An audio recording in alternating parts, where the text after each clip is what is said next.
When I got home from work, police were waiting at my door. The flashing lights bled against the walls of my house before I even reached the driveway.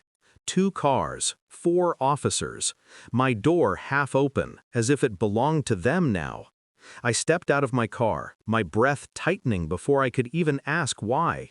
One officer moved forward, his eyes sharp but rehearsed. "You are under arrest for the murder of your son." For a moment, the words didn't register. Murder? My son? 2 things that never belonged in the same sentence. "That's impossible," I said, the air cutting in my throat. "My son is—" But the rest died inside me. Because behind the officer, I saw my wife standing in the doorway, pale, shaking, and avoiding my eyes. I didn't move when they cuffed me, didn't resist. I let the cold steel close around my wrists, not because I was guilty, but because the scene itself was guilty enough for me. Something had already been decided before I even arrived. And then my neighbor walked forward, his face wet with sweat, his lips trembling as if he'd been holding something in for too long. The officers looked at him, and in the silence that followed, the air cracked open. What he said didn't just freeze them, it froze me. Because for the first time in years, the pieces started to align. They questioned me inside the station, the walls pressed in, yellow paint peeling like old skin. Their words blurred into each other, statements, accusations, demands. But I wasn't listening to them. I was replaying her face, my wife. The way she turned pale when my neighbor spoke. The way she flinched when the word son came up.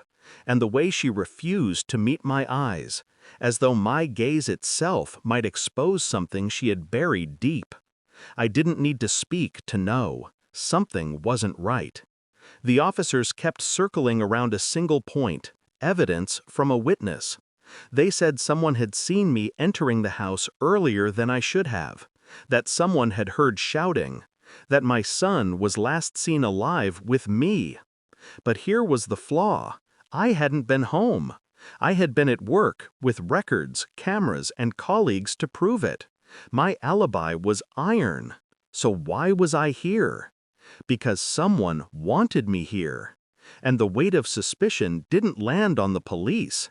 It landed on her, my wife. She had been weaving something, a net. And for the first time I realized I was the fish she wanted caught. I played my role. Calm, cooperative. I signed papers, answered questions, gave them access to what they wanted.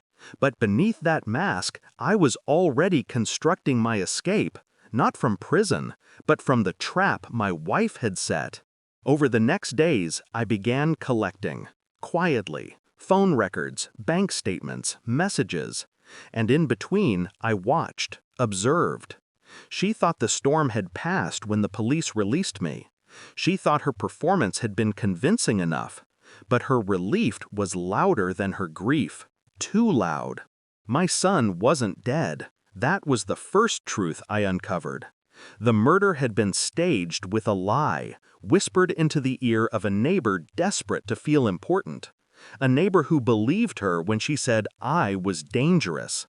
She had planted fear in his mind, then harvested it when the time came.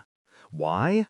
The answer came with a single late-night message I intercepted, a name I didn't recognize, a man, and a string of words too intimate to mistake. Her betrayal wasn't just physical, it was architectural.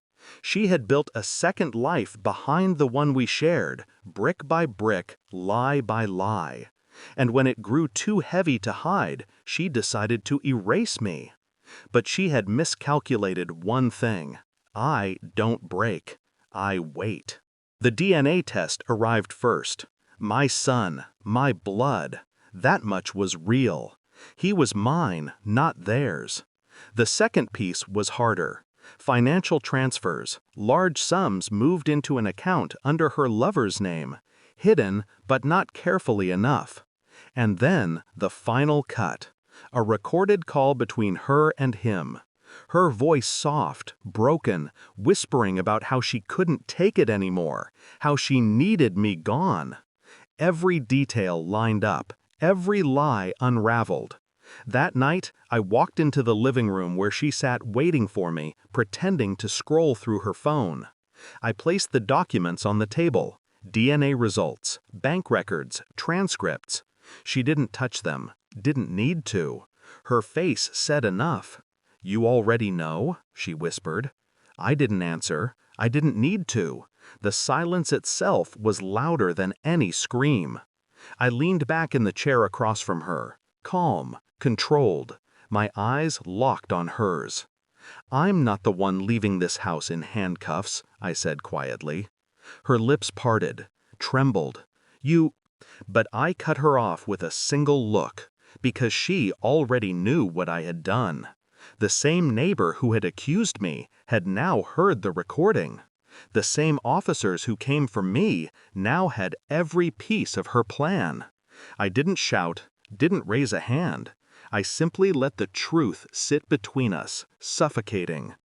And when the knock came at the door, the officers this time for her, she collapsed in silence.